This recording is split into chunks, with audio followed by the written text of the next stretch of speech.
Ayan. Dito tayo ngayon sa Northeast. Dito nga pala guys, yung mga tao dito yung priority kapag dadaan sila sa pedestrian. Hindi mo sila pwedeng lampasan or unahan sa pagdadaan ka. So ito nga po pala yung nangyari sa 3 araw na sunod-sunod na snow.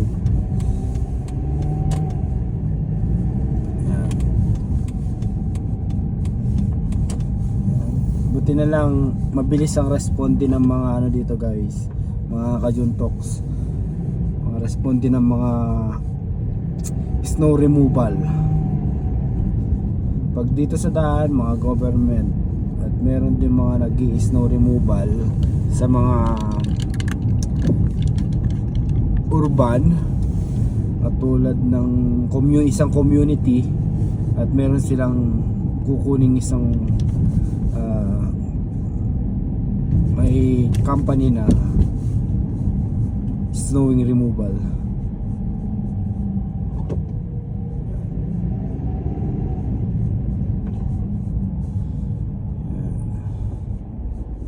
So dito ko alam, but it's a green why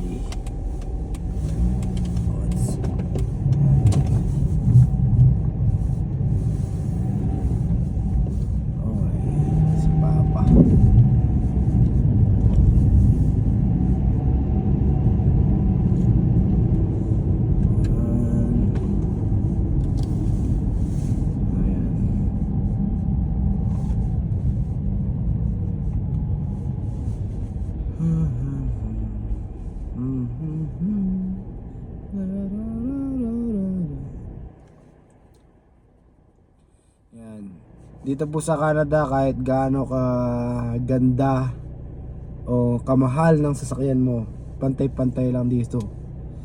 Papangit din. Tingnan niyo yung truck na nasa harapan ko. Yan, Dodge na 4x4.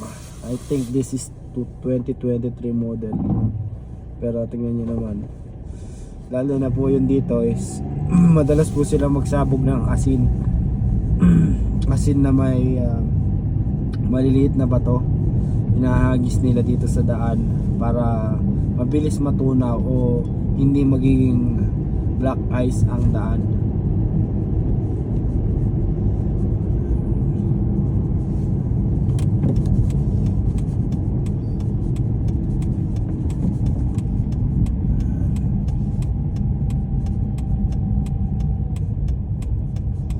So yan.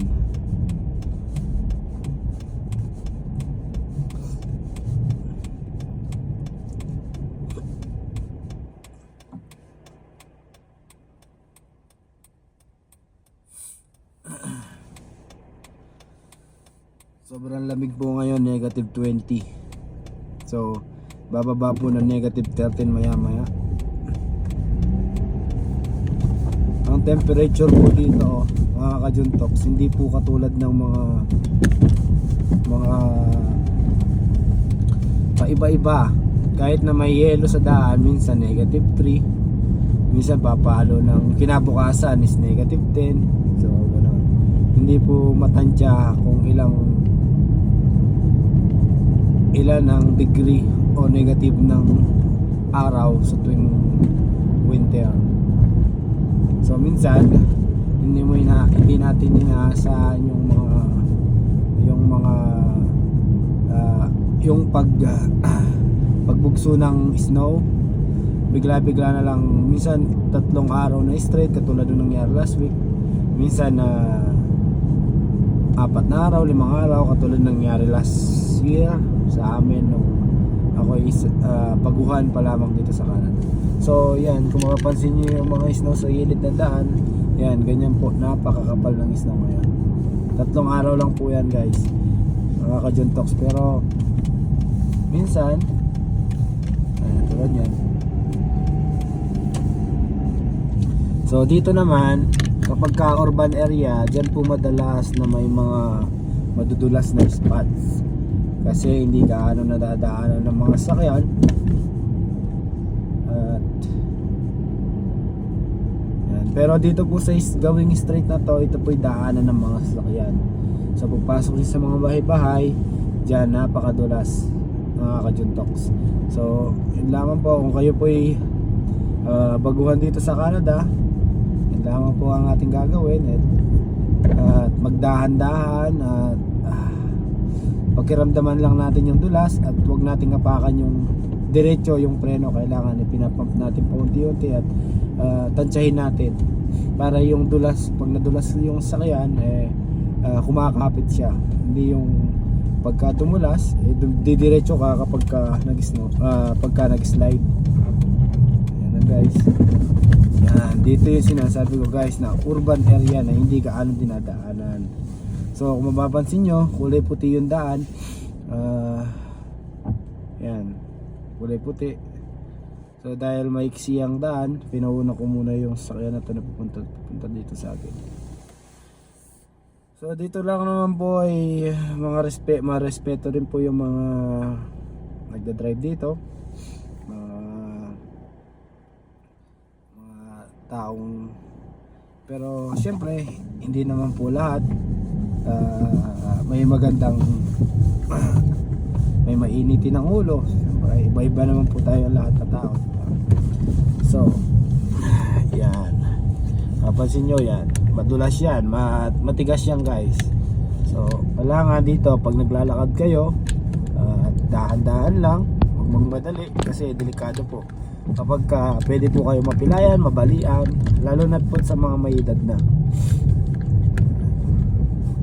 So yan, grabe.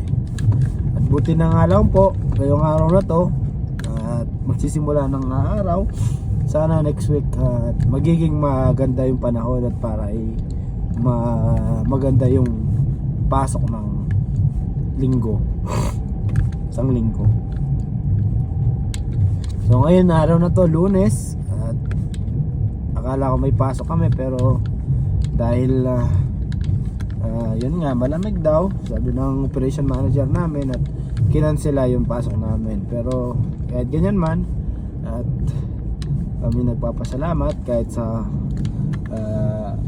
sa kukunting pasok nun lang namin, at nakakaraos naman.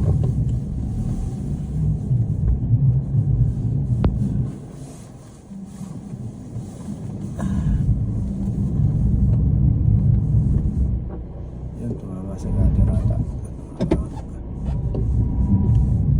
Mahirap magtansya ng parking kapag maraming snow.